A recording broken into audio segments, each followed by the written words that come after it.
Je pense qu'on va démarrer. Ça permettra aux gens d'arriver petit à petit. Bon, merci déjà à tous pour continuer à nous suivre sur ce troisième rendez-vous par rapport à l'ENP. Donc là, l'objectif des deux sessions qui vont arriver, celle d'aujourd'hui et de mardi prochain, c'est vraiment de faire un peu du pas à partir de 10 cas cliniques que nous avons, que les hygiénistes d'Occitanie ont proposé et qu'on a travaillé avec un petit groupe de CPIAS avec le Nouvelle-Aquitaine et Île-de-France. Et on va décrire le cas et puis on va essayer de vous montrer les éléments de remplissage du questionnaire. Donc, c'est vraiment ciblé sur le questionnaire résident. Par contre, on a pris des cas qui sont les plus proches de ce que vous rencontrez sur le terrain. C'est pas toujours ce qu'il faut faire, vous allez voir, mais c'est souvent ce qui est fait. Donc, on peut aussi faire un petit peu de pédagogie autour de ces cas cliniques. On pourra peut-être les ressortir ou les réutiliser à d'autres moments. Donc comme pour les deux précédents webinaires, le support est enregistré. Vous aurez accès au replay et au support également sur le site. Voilà, donc on va démarrer tranquillement. Donc je vous dis 10 cas cliniques. Et puis après, si vous avez si vous avez déjà avancé un petit peu dans vos contacts avec vos établissements ou si les EHPAD, déjà vous êtes en mode de vos préparations, si vous avez déjà des questions, vous pourrez nous les faire pour échanger à la fin de cette présentation. Donc, je vais partager mon écran. Là. Voilà. Et je vais essayer de mettre en mode plus grand, quand même, ce sera plus sympa pour le voir. J'arrive à déplacer ça. Voilà. Voilà. C'est bon pour l'écran, là, vous voyez bien? Oui, c'est bon, Sandrine. C'est bon, merci Emmanuel. Oui, alors comme pour les précédents, je manque à tous les devoirs, pardon, pour les précédents webinaires. Donc, on est tous les trois, les 4 référents. Donc, vous avez Caroline Weiss, vous la voyez, moi je la vois à l'écran. Qui est votre interlocuteur pour tout ce qui est plus les données administratives, les coordonnées. Et peut-être aussi, on verra après sur les éléments un peu plus techniques. Emmanuel Sarivière qui est sur Montpellier. Patrick Duchesne qui est à côté de moi, là. et moi-même. Donc on y va. Donc, on repart vraiment du questionnaire résident. Donc, ce questionnaire résident, dans les outils que vous avez, qui sont accessibles sur le site de SPF, vous pouvez les imprimer de façon dissociée du gros formulaire. Donc, de toute façon, vous ne pouvez pas faire sans ce support papier. Donc, il faut que vous ayez autant de questionnaires résidents que vous avez de résidents éligibles à l'enquête au moment où vous allez programmer votre enquête. Donc, ça, vous les imprimez avant, on l'a vu l'autre fois. Donc, le cas clinique numéro 1, donc il faut toujours, donc on part d'une date d'enquête, c'est arbitraire. Donc là, dans cette structure, l'enquête a lieu le 25 mai, après-midi, et on a une patiente qui s'appelle Madame Odile Soulier, 89 ans, qui est hébergée à temps plein à l'EHPAD des Jolies Fleurs depuis plus d'1 an. Elle se porte généralement bien, elle n'a pas été hospitalisée depuis qu'elle est dans l'EHPAD. Elle est au lit à 8 heures du matin, donc elle est présente. Elle a besoin d'un fauteuil roulant pour se déplacer. Elle n'a pas de sonde urinaire, ni de cathéter vasculaire, elle ne présente pas d'escarre, ni de plaie. Elle est orientée et continente. Le 15 mai, c'est-à-dire 7 jours avant l'enquête, elle se plaint de douleurs à la miction. Et par ailleurs, elle allait bien et elle n'avait pas de température. Le test de la bandelette urinaire retrouve un résultat positif pour les nitrites et les leucocytes. Le lendemain, le 16 mai, un ECBU est réalisé et envoyé au laboratoire pour analyse le même jour. Le 17 mai, les résultats microbiologiques reviennent donc dans la structure et montrent un Escherichia coli à plus de 10 puissance 5 unités formant colonie, sensible à tous les antibiotiques testés, sans autre mention du laboratoire. Le médecin traitant prescrit le jour même de l'amoxicilline 1 gramme 3 fois par jour pendant 7 jours. Donc le 17 mai. le jour de l'enquête, c'est-à-dire 5 jours après, le 22 mai, Madame Soulier va bien. Dans son dossier médical, il n'y a aucune mention relative à son traitement antibiotique depuis la prescription initiale d'amoxicilline. Et donc, vous avez déjà bien regardé que le traitement a été initié le 17 mai, donc le 22 mai, et pour 7 jours, elle est toujours sous antibiotique. Donc, voilà le cas que vous avez, voilà, qui est présenté pour l'enquête. Donc, les questions qu'il faut se poser, bon, c'est toujours les mêmes, c'est est-ce que la résidente a été informée de cette enquête? Bon, alors, on l'a remis là pour le met qu'une fois. Hein. Normalement, l'information, elle aura été gérée en amont. Hein. On a bien dit autrefois, c'est une information qui est individuelle, mais sans recueil de consentement éclairé. Juste s'il y a la famille ou la résidente qui a exprimé son souhait de ne pas faire partie de l'enquête, ces données seront exclues et devront être portées à la connaissance du référent de l'enquête. Est-ce que la résidente est éligible à l'enquête? Pour qu'elle soit éligible, il faut qu'elle soit donc hébergée, en hébergement permanent sur la structure, donc c'est son cas, et qu'elle soit présente à 8 heures le matin de l'enquête. Donc là, cette dame est là, elle est sur la structure, donc elle est éligible à l'enquête. On peut commencer à remplir son questionnaire. Est-ce qu'elle porte un dispositif invasif? Donc, on avait vu dans le descriptif du cas, elle n'a pas de sonde, pas de cathéter, donc elle n'a pas de dispositif invasif. Est-ce qu'elle a un traitement anti-infectieux? Donc, on a vu que oui, qui était toujours en cours. Et est-ce qu'elle a une infection associée aux soins? Dans les éléments au départ qui ont motivé la réalisation de l'ECBU, elle n'avait pas de signe clinique, mais un traitement par voie générale a été instauré pour une infection. Donc ça, c'est les premiers éléments. Vraiment, chaque fois, c'est le réflexe à avoir. Donc, l'histoire de l'information, vous l'aurez réglée par amont. Donc, une fois que c'est vu pour toute la structure, vous ne reposez pas la question. Simplement, voilà, peut-être vérifier qu'il n'y ait pas de mention particulière du résident de sa famille pour le fait de ne pas être inclus dans l'enquête. Donc, on repart sur le descriptif. Donc, ça, vous avez ça dans le manuel, en fait, de guide de l'enquêteur. On regarde les infections urinaires. Donc, est-ce qu'elle a au moins un critère d'éléments qui sont signifiés au niveau des signes cliniques? Donc, cette dame, elle avait, je dis des bêtises, elle avait des plaintes, des douleurs à la miction. Donc, elle avait effectivement des éléments cliniques et elle a eu un ECBU positif à 10 puissance 5 UFC. Donc, c'est ce qu'on voit là. Donc, elle a des signes cliniques et des symptômes et un ECBU positif.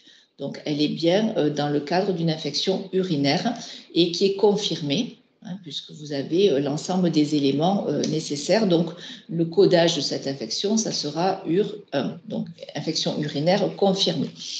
Il y aurait eu des signes cliniques et pas de CBU réalisé ou un CBU négatif, vous auriez identifié une infection urinaire probable.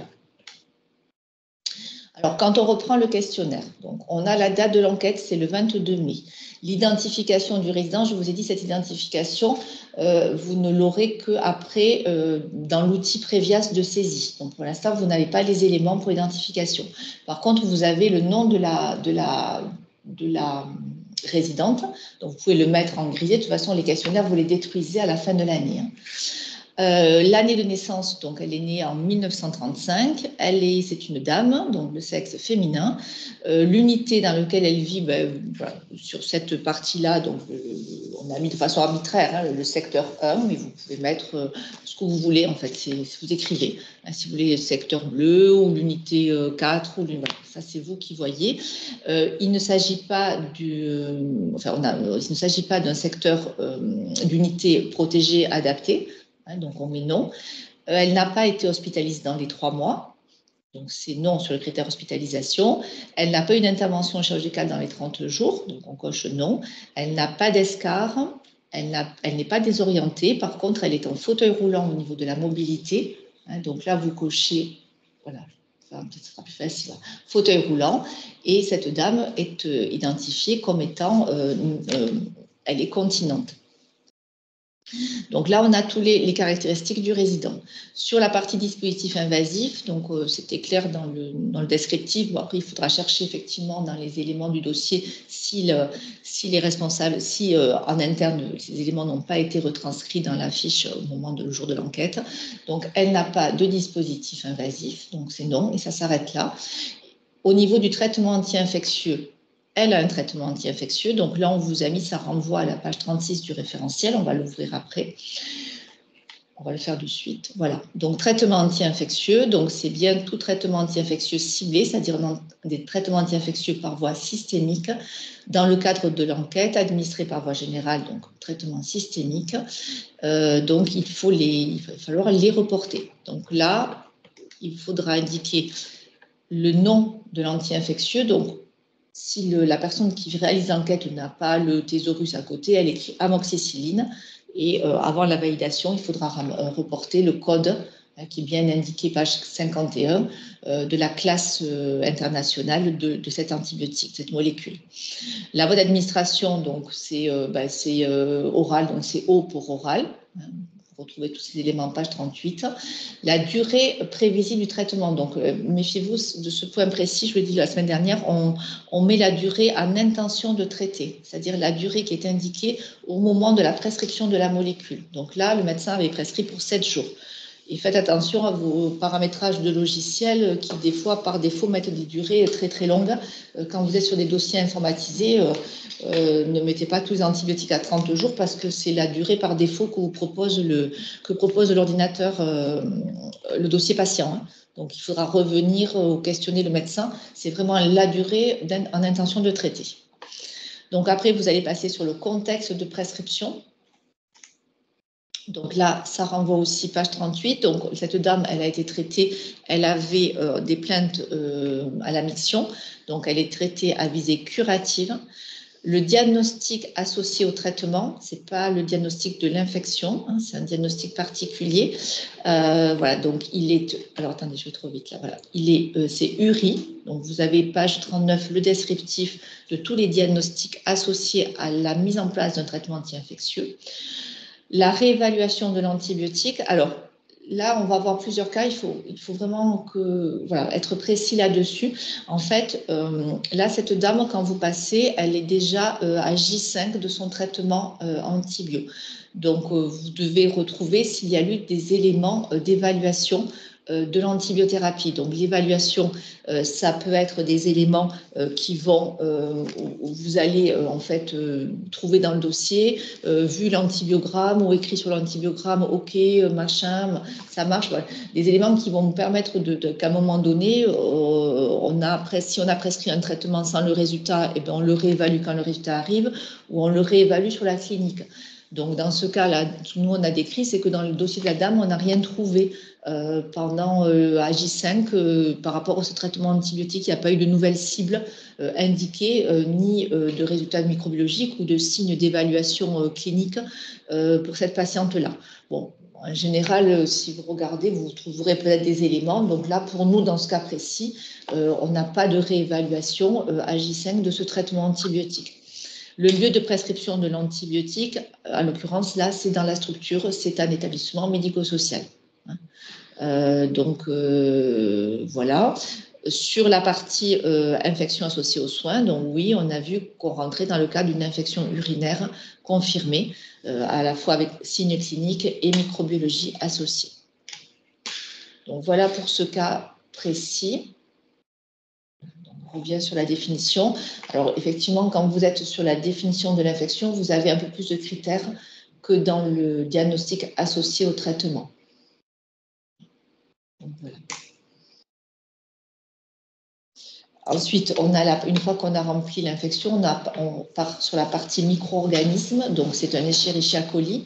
Page 66, vous avez tous les codes qui correspondent aux micro-organismes, donc avec les lettres. Donc là, à l'occurrence, c'est le code qui se trouve en rouge. Et après, on va vous demander, voilà, vous avez pour les germes qui ont été ciblés par l'enquête, le profil de résistance qui est associé. Donc là, en l'occurrence, on est sur une entérobactérie et on avait, pour ce germe-là, été sensible à tout. Donc, il va être sensible au C3G. Il n'a pas de BLSE, c'est pas écrit, c'était bien écrit, pas de mention particulière dans le résultat de l'antibiogramme. Il est sensible au carbapénème, donc voilà, il n'est pas productrice de carbapénémase. Voilà. Donc en fait, il correspond à tous ces critères-là. Et donc, vous allez pouvoir retrouver le code, en fait, cocher au fur et à mesure les identifications. Voilà, donc là, c'est S. pour bêta-lactamase, c'est pas BLSE, c'est S pour sensible au carbapénémase, et c'est pas de carbapénémase, c'est non. C'est rempli comme ça. Donc, cette fiche patient, le jour où vous passez, elle est complète. Vous n'attendez pas d'autres éléments. Bon, éventuellement, si vous avez un doute sur il restait encore 2 jours d'antibiotiques, si vous avez un doute sur la possibilité que le médecin réévalue l'antibiotique dans les 48, au dernier jour du traitement, vous pouvez vous le laisser ouvert. Mais bon, voilà, autrement, vous le validez vous le validez à l'instant, puisque la réévaluation, on la trace à moins de 72 heures, mais on peut la tracer après 72 heures. Ça peut être possible aussi. Donc, voilà pour ce cas. Alors, je ne sais pas si, soit vous me dites s'il y a des questions, parce que je ne vois pas, en fait, si vous avez des questions sur ce cas, on peut les prendre. Alors, voilà. Oui, Sandrine, il y a une question. Si un antibio est prescrit que 2 jours auparavant pour le codage de la réévaluation, nous laissons la case vide. Oui, et vous revenez. Il faudra rouvrir ce dossier. Il ne faut pas le fermer, ce dossier. Il faudra le revoir à 3 jours, voilà, pour voir un petit peu au-delà de 3 jours si ça a été réévalué ou pas. Par contre, vous ne pourrez pas, en fait, le critère inconnu pour ce critère-là n'est pas admis. Donc, si le traitement au départ est prescrit pour une durée de plus de 3 jours, c'est le cas là, enfin, 7 jours, et que vous arrivez au J2 de l'antibiotique, il faut continuer à suivre ce dossier pour savoir si le traitement a été réévalué après 72 heures, avant ou après 72 heures. Il ne peut pas être clôturé. C'est clair ce que je vous dis? Je ne sais pas, je ne vois pas, je n'ai pas de retour. Est-ce que c'est Est-ce que c'est pareil pour les résultats des examens microbiaux? Et en fait, si le traitement, si vous êtes en attente le jour de l'enquête d'un résultat, il faut le mentionner, il faut attendre qu'il arrive. Par contre, si le résultat microbio est fait le lendemain de l'enquête, non. Vous compterez du probabiliste. Vous compterez du non confirmé en ce cas-là et un traitement probabiliste. Il faut qu'il ait été fait le jour de l'enquête, en attente de résultats. Ok, merci. Donc, cette fiche-là, telle qu'elle est aujourd'hui, elle peut, une fois que vous avez fait l'enquête, elle peut être saisie. Et de toute façon, vous avez toujours la possibilité de ne pas la valider si vous avez encore quelques éléments en attente. Donc, à la fin de la journée ou du service, vous pouvez commencer la saisie, ce qui vous donnera le code là pour le résident. Et par contre, vous ne la validez pas si il vous manque des éléments et vous avez après un peu plus tard pour la valider. Et là, il y a une autre question, c'est un traitement antibiotique d'un jour, case vide, l'interrogation. Et bien d'un jour, c'est-à-dire que si la durée de prescription est d'un jour à traitement minute, par exemple phosphomycine, en l'occurrence, peut-être penser à ça. Dans ce cas-là, vous mettez, en fait, la réévaluation, elle ne concerne que les traitements de plus de 3 jours. Donc, c'est pas non réévalué, c'est rien. Voilà. Mais là, je pense que ça va s'incrémenter du fait de la durée du traitement. Ils ne vous le proposeront pas, parce que vous allez mettre un traitement de 24 heures. Il y en a d'autres, on va le revoir. Mais je pense que c'est bloquant, mais ça, je peux leur demander. Puisqu'en fait, la réévaluation, elle ne concerne que les traitements en intention de traiter de plus de 3 jours.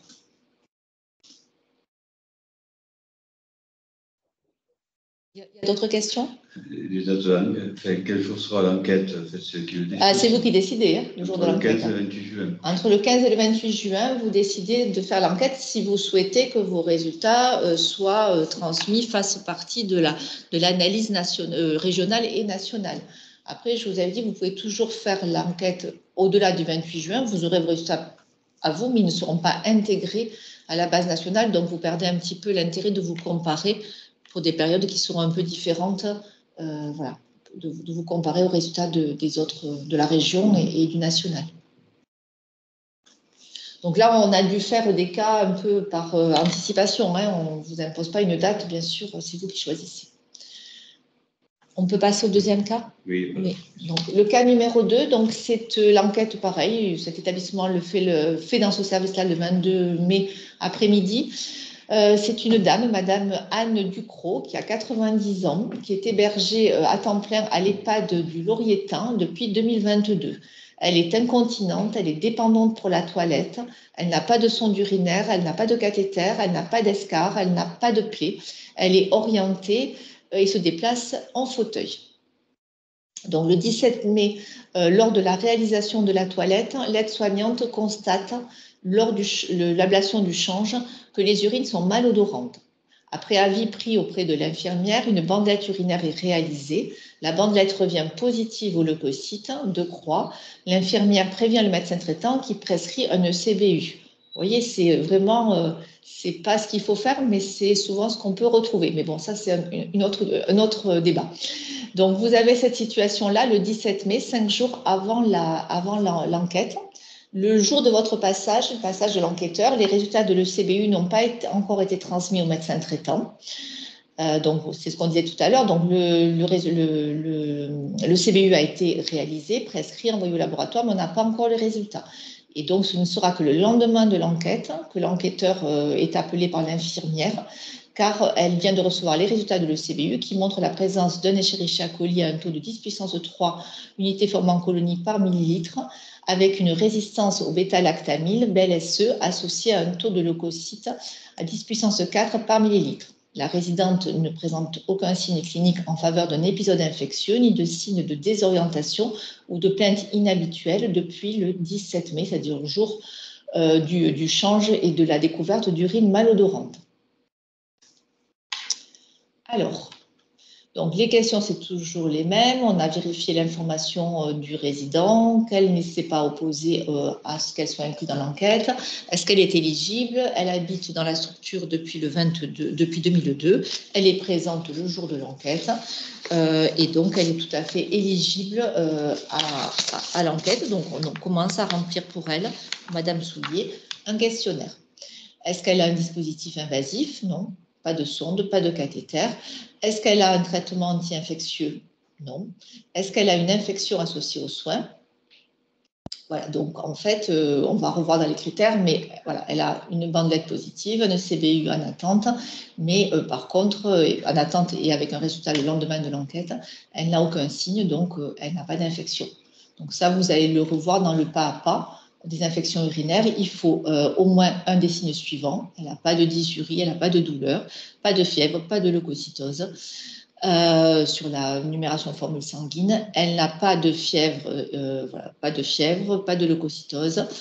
Et voilà, donc c'est sans signe clinique. Il faut au moins un signe clinique, même si vous avez une bandelette positive, un ECBU positif, ce n'est pas une infection urinaire. Donc, c'est une colonisation et qui n'est pas considérée comme une infection associée aux soins.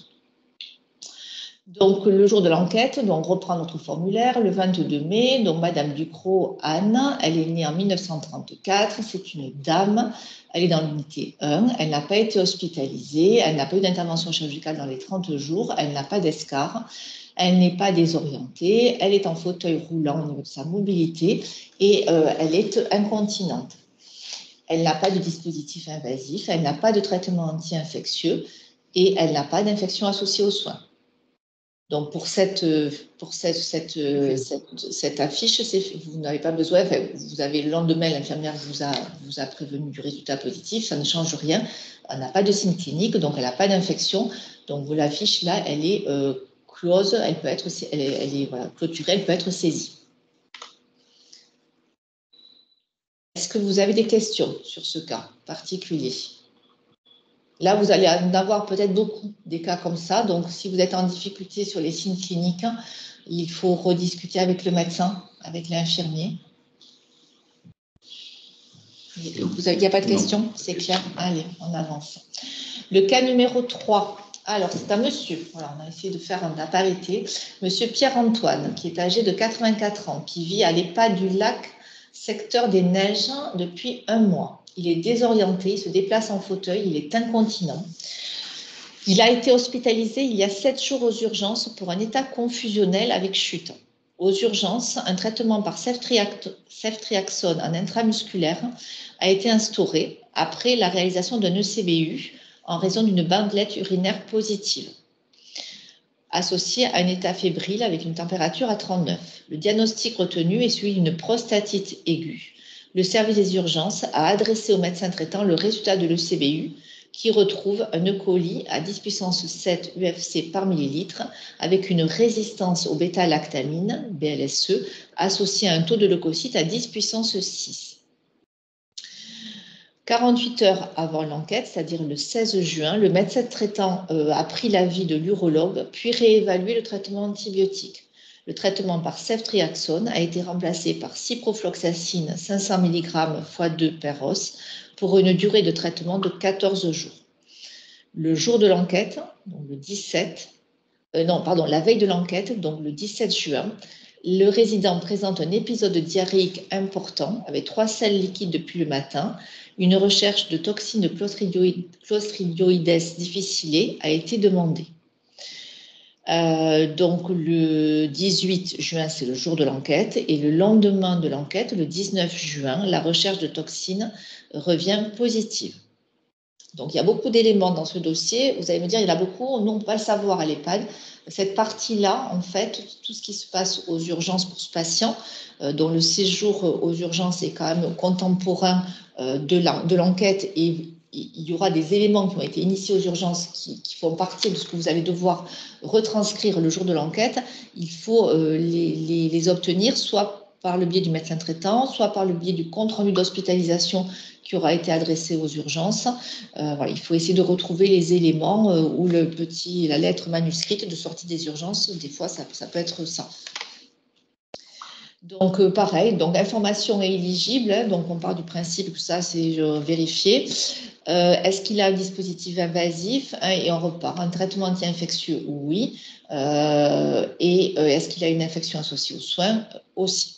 Alors, ce dossier.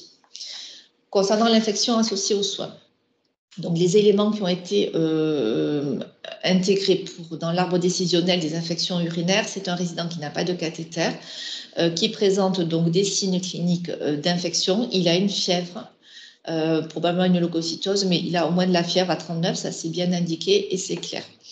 Il a eu un ECBU avec un nombre de colonies donc significatif, pas plus d'une seule espèce identifiée. Donc, on a bien une infection urinaire qui est confirmée par la microbiologie. Ça, c'est pour l'infection urinaire, mais il n'y avait pas que ça. Hein. Vous avez aussi l'infection à Clostridioides difficile à cocher. Alors, celle-ci, elle est un peu particulière. Donc, vous allez aller page 58, vous avez tous les éléments d'aide à la décision pour ce type d'infection. Il vous faut donc un critère, un des critères suivants doit être rempli. Donc, soit c'est une selle diarrhéique ou mégancolon toxique et une analyse biologique positive à la recherche de toxines. Donc, c'est le cas de cette dame-là. Ça peut être aussi une colite pseudomembraneuse révélée par endoscopie. Bon, ça va peut-être être un peu rare, mais on ne sait jamais en EHPAD, mais ça peut arriver. Soit ce sont des éléments d'histopathologie qui ont caractérisé une infection. Bon, ça c'est au cours d'un acte opératoire. Bon, à mon avis, vous allez plutôt être dans le critère numéro 1. Donc, on est bien sur une infection qui va être confirmée à Clostridioides difficile. Donc, si on revient sur la fiche, le jour de l'enquête, c'est le 18 juin. Donc, le patient, monsieur Antoine Pierre, il est né en 1930. C'est un monsieur, il est dans l'unité des neiges, donc vous pouvez l'écrire comme ça. Ce n'est pas une unité spécialisée. Il n'est pas hospitalisé pendant les 3 mois. Alors, le critère hospitalisation, soyez précis, parce que même nous, en faisant les cas, on s'est trompé. C'est une hospitalisation de plus de 24 heures. Donc, un passage aux urgences dans les 3 mois, ce n'est pas une hospitalisation. Après, s'il reste à l'UHCD, à voir, hein, mais c'est plus de 24 heures d'hospitalisation. Donc là, en l'occurrence, ce n'est pas son cas. Donc, il n'est pas hospitalisé. Il n'a pas eu d'intervention chirurgicale dans les 30 jours. Il n'a pas d'escar. Il est désorienté. Oui, il est en fauteuil roulant et il est incontinent. Il n'a pas de dispositif invasif. Concernant le traitement antibiotique, Donc, quel traitement on va prendre? C'est celui du jour de l'enquête, donc c'est-à-dire la ciprofloxacine. Ce n'est pas la ceftriaxone initiée aux urgences, c'est fini. Donc, vous, c'est un dossier, le jour où vous passez, il a de la ciprofloxacine, parce que le médecin traitant a réévalué son traitement. Donc, c'est prescrit par voie orale. La durée prévue du traitement en entier est de 14 jours, c'est à visée curative. Donc, c'est un diagnostic de prostatite, pas d'infection urinaire. Donc, il faut aller voir, ça se code gène. Voilà, infection, prostate, bon, c'est dans ce critère-là. La réévaluation des antibiotiques, elle a eu lieu, oui, elle a eu lieu après 72 heures. Et où a été prescrit l'antibiotique? On est sur le Ciflox, il a été prescrit en établissement médico-social. C'est la molécule qui est en cours. Pour l'infection à clostridioïde, donc le site infectieux, donc on a une infection urinaire confirmée, URI 1, et on a une infection à Clostridium aussi confirmée. Après, on vous demande pour l'infection à Clostridium, est-ce qu'elle a été acquise? Voilà, acquisition de l'infection dans l'établissement. Possible ou certain. Bon, là, en l'occurrence, ça fait un certain temps que le patient est sous antibiotiques. On réévalue, on a rechangé de ligne antibiotique. Quelques jours après l'infection, c'est plutôt une infection certaine. Est-ce que vous avez des questions sur ce cas qui est peut-être un peu plus compliqué? Ce n'est pas sur le cas lui-même, mais on demande si le questionnaire est pour les résidents présentant une infection traitée ou non, ou à réaliser pour tous les résidents présents le jour de l'enquête. Ah, peut-être que vous n'avez pas pu suivre les deux premières présentations de méthodologie. En fait, la particularité de cette enquête de prévalence, c'est que tous les résidents présents dans l'établissement le jour de l'enquête doivent avoir un questionnaire rempli sur la partie identification, caractéristiques, dispositifs invasifs. Voilà. Après, le traitement anti-infectieux, s'il n'en a pas, c'est non. Et si l'infection, s'il n'en a pas, c'est non. Donc, c'est tous les résidents éligibles de la structure doivent avoir un questionnaire rempli. C'est pour faire un calcul automatique des scores agrégés. Donc, il faut que vous avez 80 résidents dans votre structure. Vous devez avoir 80 questionnaires résidents. C'est vraiment le côté, la principale évolution par rapport à l'enquête de 2016. Et c'est ce qui va être peut-être un peu plus lourd pour vous à remplir, puisqu'il y a cette partie-là à renseigner. Mais ce qu'on disait sur les précédentes sessions de formation, c'est que voilà, il y a des choses qui peuvent être remplies par anticipation quelques jours avant, et bien sûr à vérifier au jour même que ça n'ait pas changé, mais voilà, il est peu possible que quelqu'un qui est en fauteuil roulant devienne ambulant ou vice-versa. Donc il y a des choses qui peuvent être quand même pré-renseignées, mais qu'il faudra quand même prendre la peine rapidement de vérifier le jour de l'enquête. Question ? Non. Le Clostridium est à renseigner, même si nous n'avons pas reçu le résultat du labo. Et c'est ce que je vous disais tout à l'heure. En fait, le jour où vous passez, il a eu des selles diarrhéiques et le médecin a prescrit le résultat. Donc, vous l'attendez, ce résultat. Donc, il vous faut laisser le dossier ouvert pour aller récupérer les résultats après, le lendemain. Le jour de l'enquête, c'est vraiment ce qu'il y a dans le dossier du patient, son traitement, son état, ses signes cliniques et ce que vous attendez pour lui en termes de résultats microbiologiques. Voilà. Sur le... Super révolution, toujours plus de travail sur le terrain. Ah oui, ben oui, mais ça, voilà, c'est là. En fait, voilà, l'enquête, elle est effectivement, elle est assez complexe à remplir et détaillée, mais globalement, c'est quand même dans l'idée d'avoir des résultats et des indicateurs à l'échelle européenne, puisqu'on est sur une enquête européenne. Donc, tous les pays d'Europe vont faire l'enquête sur la même période, en même temps, avec le même échantillon d'établissements ciblés en Europe pour avoir vraiment des indicateurs fiables et forts qui vont nous orienter pour plusieurs années dans notre stratégie de prévention, dans les moyens qui vous seront alloués en termes voilà, et dans la stratégie nationale. Donc, c'est pour ça qu'elle est voilà, quand même un peu dense, un peu rigide, et que Santé publique France, à distance, fera aussi des contrôles sur certains établissements de contrôle avec le CPIAS du remplissage. C'est à ce prix-là qu'on aura des éléments fiables pour définir et engager en fait une stratégie sur plusieurs années. Parce que là, on est sur 2022-2025. Elle était inscrite, cette enquête, dans la stratégie nationale qui nous lie aujourd'hui sur la prévention du risque infectieux. Et la prochaine ne sera pas reconduite après 2000, voilà, pas avant 2025. Donc, on n'a pas d'indicateur aujourd'hui fiable du risque infectieux dans nos structures du médico-social. Après, en ce qui concerne le codage des micro-organismes, donc on est sur un Escherichia coli, donc c'est comme tout à l'heure. Bon, cette fois-ci, il a une BLSE. Voilà, donc il est à la fois sensible au C3G, mais avec une BLSE. Sensible au carbamazépénémase, et il n'a pas de production en fait il n'a pas de production de carbamazépénémase, donc il rentre dans ce critère-là. Donc ça, c'est à lire sur l'antibiogramme. Voilà, il a voilà, sur les éléments. Est-ce qu'il y a des questions? On passe au cas numéro 4. Il n'y a rien. Allez. Le cas numéro 4, donc c'est monsieur Claude Jean, qui est âgé de 84 ans, qui vit à l'EHPAD des Roses depuis 1 mois, après une hospitalisation de 15 jours en SSR. Il est dénutri, il présente des difficultés de déglutition depuis son admission à l'UHR. Il est dépendant pour la prise des repas, souvent désorienté et déambulant. Il est incontinent et porte un étui pénien. Le 12 mai, c'est-à-dire 10 jours avant l'enquête, il présente une hyperthermie avec une température à 38,5 associée à l'apparition d'une toux et d'expectoration purulente. Devant la présence d'une désaturation à 80, SAT à 80, M. Jean a été adressé au service des urgences du centre hospitalier du territoire de santé. Il va y rester entre le 12 mai et le 20 mai dans le secteur du court séjour gériatrique. Le 20 mai, il revient à EHPAD avec un traitement par ceftriaxone 1 g par jour pour une durée restante de 48 heures.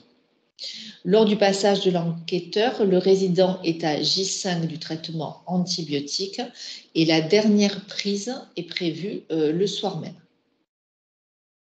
Il présente une évolution favorable avec une température inférieure à 37,8, une fréquence cardiaque inférieure à 100, une saturation en oxygène supérieure à 90%. L'enquêteur demande au médecin coordonnateur de récupérer auprès du centre hospitalier les résultats des examens de laboratoire et le compte-rendu d'hospitalisation. Ces éléments confirment la présence d'une pneumonie. Le CBC réalisé aux urgences a permis d'identifier un Escherichia coli sensible à plus de 10 puissance 7 unités formant colonie par millilitre, associé à des polynucléaires neutrophiles à plus de 25 par champ, donc un prélèvement de bonne qualité. Dans le compte-rendu est indiqué une réévaluation clinique de l'antibiothérapie le 19 mai 2024, alors qu'il était encore hospitalisé, à la veille de son départ. Donc, toujours les mêmes questions. Résident est informé, éligible, dispositif invasif, traitement anti-infectieux et infection associée aux soins. Donc, on va au questionnaire. Donc, la pneumopathie. Le patient, il avait donc les signes cliniques suivants. Donc, il faut 2 critères suivants doivent être remplis. Donc, il avait une aggravation, une toux. Voilà, apparition, aggravation d'une toux. Il avait des expectorations récentes et une saturation inférieure à 94%. Et il avait aussi de la fièvre. Voilà, donc il rentre dans les critères il a les signes cliniques suffisants, donc ça rentre dans les critères cliniques retenus par l'Europe pour définir les pneumopathies. Donc on n'a pas de radio, voilà. Il faut donc sur les examens paracliniques, donc il n'y a pas de radio thoracique, donc c'est le diagnostic de l'infection qui est fait par le clinicien. Le diagnostic de pneumopathie a été posé aux urgences. Et pour la confirmation de l'infection, il faut les critères, les symptômes remplis et le diagnostic fait par le médecin. Donc, c'est une pneumopathie probable. S'il avait pu être récupéré la radio thoracique, vous auriez pu aussi cocher une pneumopathie confirmée. Donc, tous ces éléments-là, ce sont des éléments qui qui ont été identifiés lors du passage aux urgences et de l'hospitalisation, et dont les éléments vous allez retrouver, vous faire avec les éléments qu'il y a dans le compte rendu de sortie du patient. Donc voilà le questionnaire, donc l'enquête le 22 mai, le nom du patient, sa date de naissance, son sexe, donc ça c'est pareil. L'hospitalisation, oui, puisqu'il est resté 15 jours au SSR, donc en court séjour. Donc déjà il était il venait du SSR et puis il a été hospitalisé en court séjour gériatrique. Donc lui il a été hospitalisé, il n'y a pas de souci avant et après. Il n'a pas eu d'intervention chirurgicale, il n'a pas d'escar, il est désorienté, il est ambulant, il est incontinent, il est porteur d'un étupénien. Étupénien n'est pas un dispositif invasif. Hein. Donc là, on est clair, c'est tout ce qui est cathétérisation de l'arbre urinaire. Donc, on n'a pas de dispositif invasif pour ce patient. Il est donc voilà. Il est sous traitement par voie intramusculaire, donc il n'y a pas de dispositif vasculaire non plus, hein, puisqu'on ne compte que les cathéters veineux périphériques, les midlines, les sous-cutanés, PICC-line et chambre implantable. Vous ne voyez pas, mais c'est dessous. Donc le traitement que vous allez, le jour où vous passez, il lui reste donc une administration de ceftriaxone le soir. Donc vous enregistrez bien ceftriaxone. C'est un intramusculaire. La durée prévue du traitement était de 5 jours. C'est bien du curatif, c'est bien pour une pneumopathie. Ça a été réévalué, oui, vous le retrouvez dans les éléments qui sont portés à la connaissance que vous avez récupéré. Par contre, le traitement a été bien prescrit en établissement de santé. Hein, il n'y a pas de changement de traitement, c'est le même traitement initial qui est poursuivi au niveau de l'EHPAD. La pneumopathie, l'infection, passer à la partie infection, elle est codée probable, hein, puisqu'elle est sur la confirmation de diagnostic, les signes cliniques et la confirmation médicale. Donc c'est PNE2. Le germe que vous avez identifié, c'est un Escherichia coli et qui est sensible, non BLSE, sensible au carbapenémase et non carbapenémase. Voilà. Est-ce qu'il y a des questions sur ce cas? Non, allez, on avance. Donc, le 5e cas, donc Madame Aline Pons, c'est une résidente de l'EHPAD du Pilat qui est là depuis 2 ans, qui est âgée de 85 ans et qui est suivie par l'oncopole pour un cancer colorectal. Elle est autonome pour ses déplacements, elle ne présente pas d'escar, elle est orientée et continente. Elle a bénéficié il y a 5 ans de la pose d'une chambre à cathéter implanté. 3 jours avant l'enquête, le 27 mai, elle a été hospitalisée en ambulatoire pour bilan dans le cadre de son suivi de cancer. Elle revient donc après cette hospitalisation le jour même et 24 heures après, c'est-à-dire le 28 mai, après son retour d'hospitalisation, elle présente un état grippal avec des céphalées, maux de gorge, myalgie. Un test de diagnostic rapide TROD a été réalisé et confirme en fait la présence d'un SARS-CoV-2. Le jour de l'enquête, l'enquêteur demande à l'infirmière de mesurer la saturation en oxygène. Vous allez voir pourquoi après. Donc, elle est à 95%. Par ailleurs, lors de son passage à l'hôpital de jour en ambulatoire, l'oncologue lui a prescrit de l'aciclovir en pommade en raison d'un herpès labial évoluant depuis quelques jours pour une durée de traitement de 7 jours. Donc, toujours les mêmes questions, hein, je ne reviens pas dessus. Là, par contre, pensez, elle a un cathéter chambre implantable.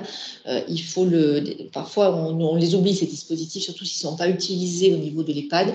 Donc, il faudra l'identifier dans le questionnaire du résident. Vous allez devoir coder 2 infections. Hein, donc, elle a à la fois une infection, un herpès labial, et elle a une infection à Covid, dont les signes cliniques ont débuté 24 heures après son hospitalisation.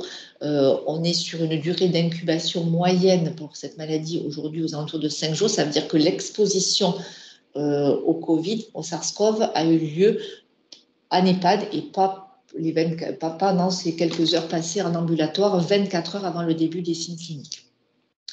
Donc, on est bien sur une exposition de la patiente au cours voilà, dans sa vie d'EHPAD et non en ambulatoire. Et on regarde les critères reconnus qui sont retenus pour la Covid-19. Donc la Covid-19, en fait, vous avez, c'est un peu une nouveauté, parce que ça, on ne connaissait pas ça en 2016. On doit coter plus de trois niveaux de gravité, soit l'état symptomatique.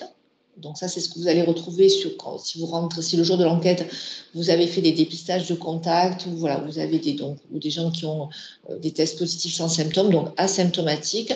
Elle peut être aussi identifiée comme légère à modérée. Elle a des signes cliniques, c'est le cas de cette dame.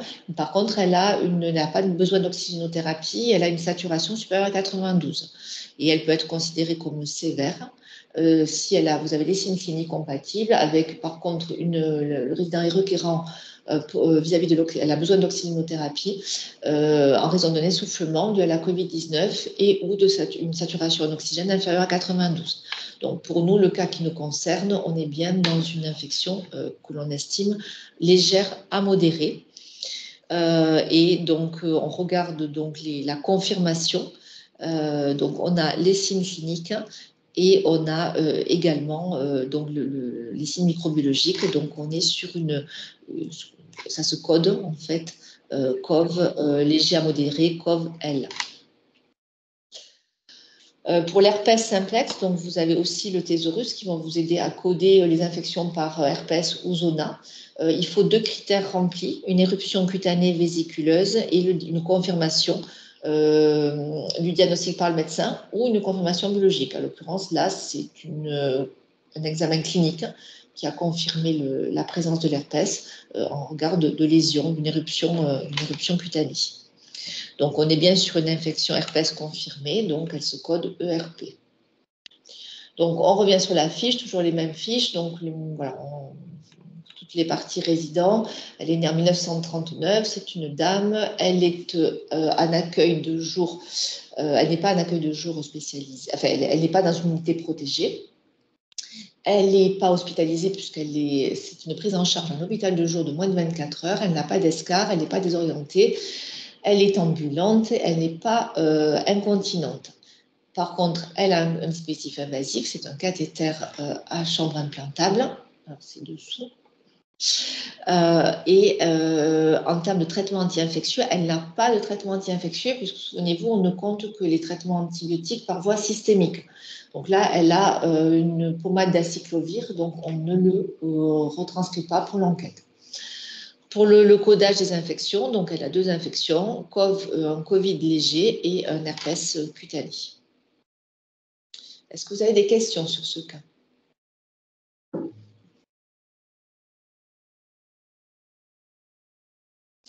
Et après, il n'y en a pas? Non. Bon, et le micro-organisme, voilà. Donc, micro-organisme, vous vous référez à la liste. Donc, on a VIR-CoV pour le Covid et herpès simplex virus pour l'herpès. Voilà. Donc, le cas numéro 6, c'est monsieur Fernand Siro, 98 ans, qui est hébergé à temps plein à l'EHPAD d'Orja, en unité protégée depuis 1 mois. Il a été hospitalisé le mois précédent son hospitalisation pour un AVC ischémique. Le jour de l'enquête, il garde des séquelles de cet AVC sur un plan moteur et cognitif. Il souffre d'une insuffisance rénale légère et d'une leucémie lymphoïde chronique qui évolue depuis 3 mois. Il est asthénique, désorienté, incontinent. Il reste alité le plus souvent. Il est porteur d'une sonde urinaire et présente un escar de grade 2 au niveau interfessier. Il n'a pas de cathéter vasculaire. La veille de l'enquête, donc pas la veille de l'enquête, le 27 mai, c'est-à-dire le jour de son admission. L'enquête, c'est le 28 juin, c'est le dernier jour. Monsieur Siro, en provenance du service de gériatrie du CH de recours, il ne présente pas de signes cliniques particuliers. Dans son dossier, un prélèvement superficiel de son escar indique la présence d'un staph doré résistant à la méticilline. Le 22 juin, 6 jours avant l'enquête, il présente des signes cliniques d'infection respiratoire aiguë sans signe de gravité et un test antigénique Covid qui revient positif et le médecin traitant lui prescrit du Paxlovid pendant 5 jours. Le 24 juin, il est hospitalisé au centre hospitalier en raison d'une dégradation de son état respiratoire. Et le 28 juin, il est toujours hospitalisé. Donc là, on dit ouf, parce que le dossier est quand même assez complexe, mais le patient, pour le coup, n'est pas présent le jour de l'enquête, donc il ne sera pas intégré dans le questionnaire patient. Donc, informé, oui, mais par contre, il est exclu de l'enquête du fait qu'il ne soit pas présent au moment où vous passez. Le cas numéro 7, donc monsieur Alain Girard, 95 ans, est hébergé à temps plein à l'EHPAD des Lilas. Il est autonome, continent. Il est traité pour une insuffisance cardiaque et une hypertension artérielle associée à une insuffisance rénale sévère. Il n'a pas de sonde urinaire, il n'a pas de cathéter, il n'a pas d'escar, il n'a pas de plaie. Il a besoin d'un appui à la marche. Depuis 3 semaines, l'EHPAD connaît une épidémie de Covid et un dépistage de tous les résidents a été réalisé quelques jours avant l'enquête avec des tests antigéniques. Monsieur Gérard n'est pas symptomatique, par contre, son test s'est révélé positif le 23 juin. Donc, le 28 juin, 5 jours après le test positif, il est toujours présent à l'EHPAD à 8 heures. Il va bien, il n'est pas traité par anti-infectieux. Alors, ce patient, il a bien été informé, il est éligible, il n'a pas de dispositif, il n'a pas de traitement anti-infectieux. Par contre, il a peut-être une infection à Covid du fait d'un test positif 5 jours auparavant. Donc, vous avez des doutes, il n'a pas de signe clinique, on va revoir donc le cas si les critères sont remplis. Donc, il est asymptomatique. Et critère d'infection, il présente par contre un test positif 5 jours avant, donc il est encore sous le couvert d'une infection à Covid. Donc on remplit son questionnaire. Donc monsieur Girard, né en 28, de l'EHPAD des Violettes, hospitalisé, oui. Présence d'un escar, non. Désorienté, non. Mobilité, il est ambulant. Il est incontinent, non. Voilà. Le Covid, on le comptabilise pendant 14 jours après le test positif, Covid asymptomatique. Ça correspond aux critères de définition anciens, ça c'est indiqué dans la méthodologie. Donc, vous avez bien pas de traitement anti-infectieux, vous avez bien un Covid asymptomatique cette fois-ci et un germe, un micro-organisme qui est le VIR-CoV. Est-ce que vous avez des questions? 8. Bon, vous avez compris, le mécanisme, c'est toujours le même sur le questionnaire. Voilà, on va directement sur le questionnaire résident. Beaucoup d'éléments sont dans le dossier patient et après, on se questionne sur la partie traitement anti-infectieux et cas cliniques de l'infection avec, normalement, dans le guide, tous les éléments nécessaires pour vous aider à bien identifier le type d'infection dont il s'agit. Donc, le cas numéro 8, c'est M. Alphonse Durand, 97 ans, qui est hébergé à l'EHPAD La Joie en UHR, qui s'appelle les Lavandes, depuis 1 an. Il est désorienté, incontinent, il se déplace en fauteuil roulant. Depuis son admission, il présente des ulcères variqueux dans un contexte d'hypertension artérielle et d'insuffisance veineuse sévère. Lors de la dernière consultation médicale, le médecin remplaçant a prescrit un prélèvement cutané des ulcères par écouvillonnage. Ça arrive. L'examen clinique retrouve un écoulement séreux, rouge, chaleur, ainsi qu'un léger gonflement. Le 15 juin, 3 jours avant l'enquête, le résultat du prélèvement est revenu. Il est positif à staph doré méthicilline sensible. L'infirmière a contacté le prescripteur qui est passé la veille de l'enquête le 17 juin et a prescrit un traitement oral par amoxicilline acide clavulanique pour 10 jours. Le résident est bien sous antibiotiques le jour de l'enquête. Le bilan biologique réalisé la veille est sans anomalie, un taux de globules blancs à 11 000 et une CRP légèrement élevée à 30 mg par litre. Donc, les questions, ce sont toujours les mêmes. Donc, c'est un patient qui n'a pas de dispositif invasif, par contre, qui a un traitement par antibiotique depuis 24 heures, prescrit la veille. Et c'est un patient qui peut-être présente une infection associée aux soins. On va regarder les critères de l'infection sur plaie chronique. Donc, il faut qu'il y ait au moins un des signes suivants, puis au niveau de la plaie chronique, voilà, donc au moins s'il n'y a pas de plaie, il faut associer 4 signes dans les signes qui sont décrits ici. Donc pour ce résident, il a à la fois du pus, mais il a aussi des signes autres, chaleur, rougeur, écoulement, gonflement. Donc c'est bien une infection confirmée au niveau de son ulcère. Donc là, il faut, voilà, des plaies chroniques, vous en aurez, il y en a beaucoup. Il faut vraiment regarder les éléments, pas à pas, si ça remplit tous ces éléments-là. Donc là, effectivement, ça ne peut être fait qu'avec le terrain. Donc, on ouvre la fiche. Donc, le 18 juin, la date de l'enquête. Il est né en 1927. Il est de Lavande. Il n'a pas été hospitalisé dans les 3 mois. Il n'a pas eu d'intervention chirurgicale. Il n'a pas d'escar. Il est désorienté. Il est en fauteuil roulant. Il est incontinent. Il n'a pas de dispositif invasif. Donc, il a un traitement par antibiotique qui correspond, voilà, ça c'est le code J, voilà, le code universel, mais ça peut être écrit aussi amoxicillavinique et la personne complétera au moment de la saisie. C'est un traitement qui est par voie orale pour une durée en intention de traiter de 10 jours. C'est un traitement qui a visée curative. Le diagnostic, c'est celui d'une infection peau et tissu mou, PTM. Réévaluation de l'antibiotique. Donc, vous êtes sur un traitement qui est prescrit pour une durée depuis moins de 3 jours quand vous passez, mais pour une durée de plus de 10 jours. Donc là, vous ne mettez rien pour l'instant, traité depuis 24 heures. Par contre, vous vous indiquez d'aller revoir le dossier et voyez ce que vous avez sur la méthodologie.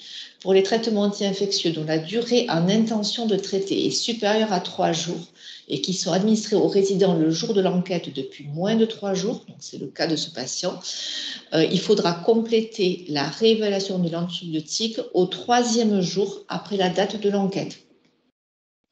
Il faudra laisser ce dossier ouvert. Par contre, si le traitement est uniquement en dose unique, vous avez la case là, vous n'aurez pas à la remplir. La réponse inconnue n'est pas admise pour des traitements curatifs de plus de 3 jours. Voilà. Par contre, vous pouvez ne rien mettre pour les traitements de moins de 3 jours, par défaut. Le site infectieux, donc c'est IESC. Donc ça ne peut pas l'inventer, il faut le regarder sur le guide de l'enquêteur. Le germe, c'est un staph doré. Staph doré qui présente une sensibilité à l'oxacilline et aux glycopeptides.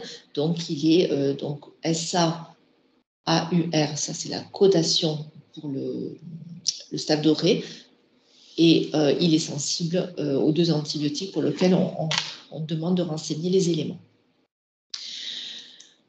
Le cas numéro 9, donc Madame Adèle de Dieu, 80 ans, hébergée à temps plein à l'EHPAD des Roses depuis 2 mois. Elle a été adressée à l'EHPAD après un séjour en SSR. Elle est désorientée et incontinente. Elle est déambulante dans l'EHPAD.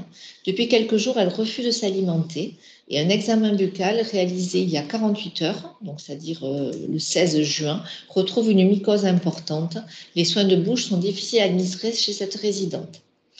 10 jours avant l'enquête nationale de prévalence, elle a reçu un traitement par amoxicilline pour une angine à strepto du groupe A, avec un test d'orientation rapide positif.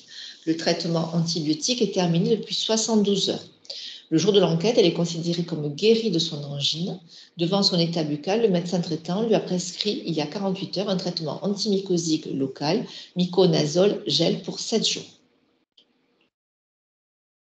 Donc, cette dame, le jour où vous passez, donc on vérifie l'information, l'éligibilité, elle n'a pas de dispositif invasif, elle n'a pas de traitement anti-infectieux par voie systémique, elle en a eu un, mais c'est fini. Donc, le jour de l'enquête, il n'est plus actif. La ligne de traitement n'est pas active. Elle a une infection associée aux soins. Alors, pas se tromper, elle a eu une angine, mais qui est guérie, traitée, donc on ne s'en occupe plus. Par contre, maintenant, elle a une infection mycosique qui est bien active le jour de l'enquête. Donc, c'est celle-ci que vous allez identifier. Donc, sur le formulaire, pareil, la date de l'enquête, la date de naissance de la patiente, le lieu de l'unité où elle est prise en charge. Elle est bien hospitalisée. Elle a été hospitalisée dans les 2 mois, puisqu'elle est adressée, dans les 3 mois, puisqu'elle est adressée à l'EHPAD il y a 2 mois et qu'elle venait d'un SSR. Elle n'a pas eu d'intervention chirurgicale, elle n'a pas d'escar, elle est désorientée, elle est ambulante, elle est incontinente.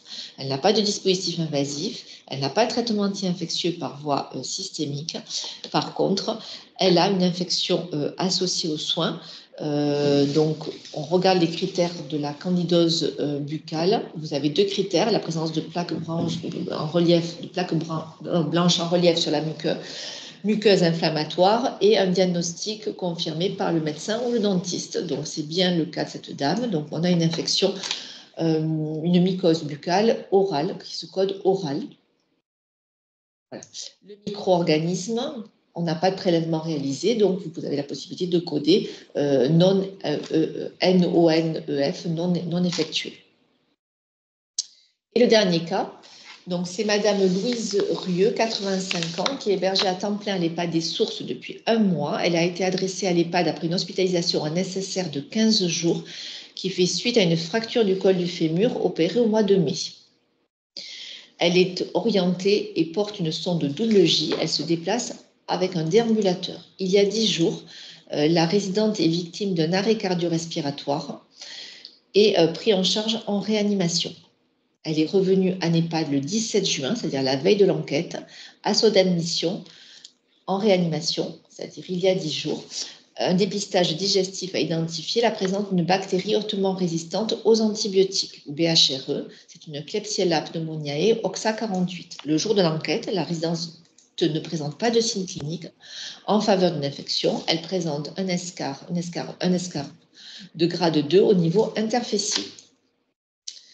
Donc, elle est informée, elle est éligible, elle a un dispositif invasif puisqu'elle porte une sonde double J. Elle n'a pas de traitement anti-infectieux. Est-ce qu'elle a une infection associée aux soins? Question.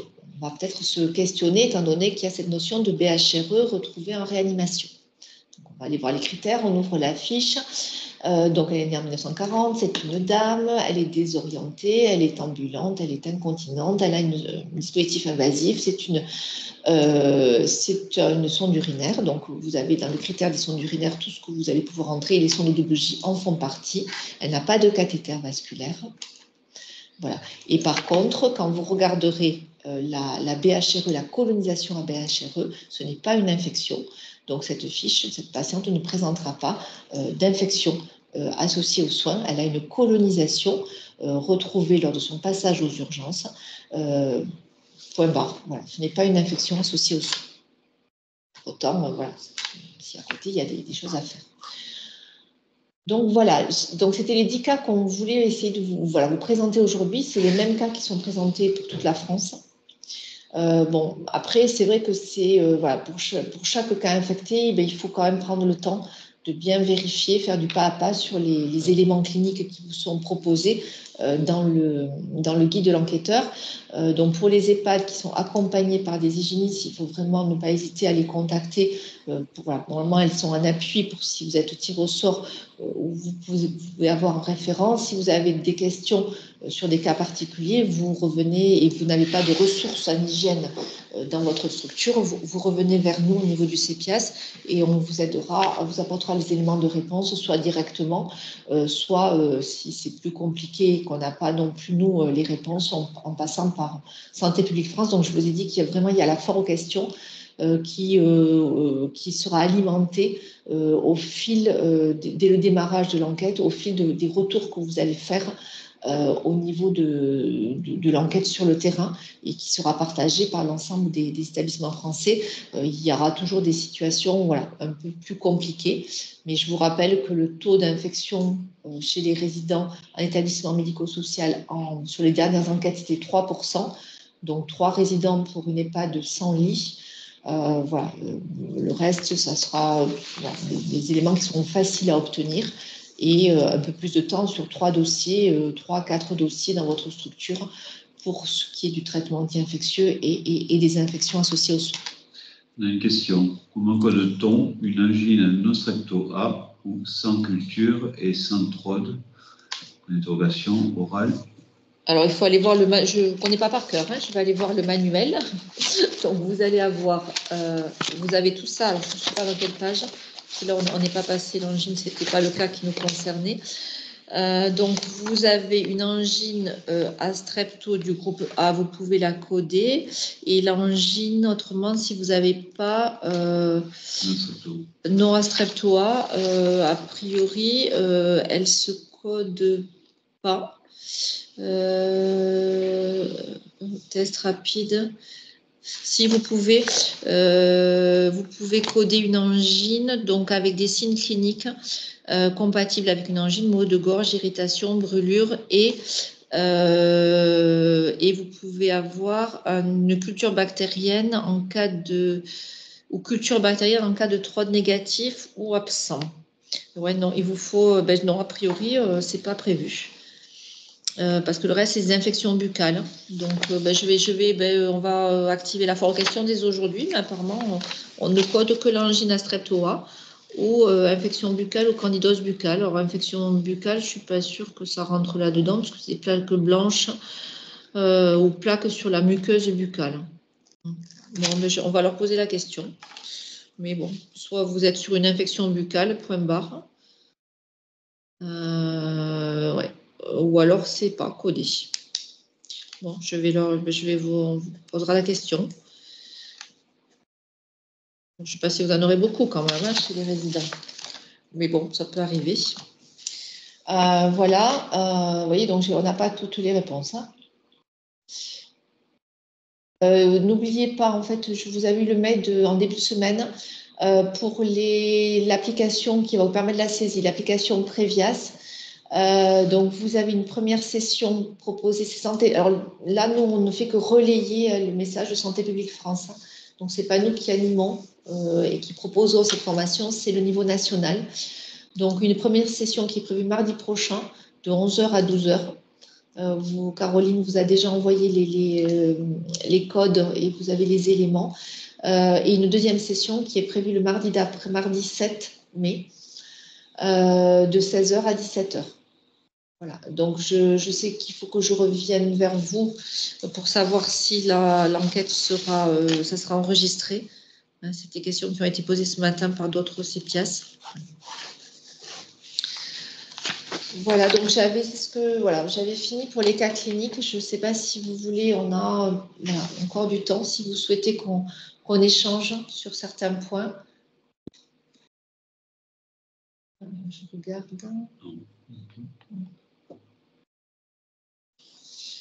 Voilà. Pas de questions.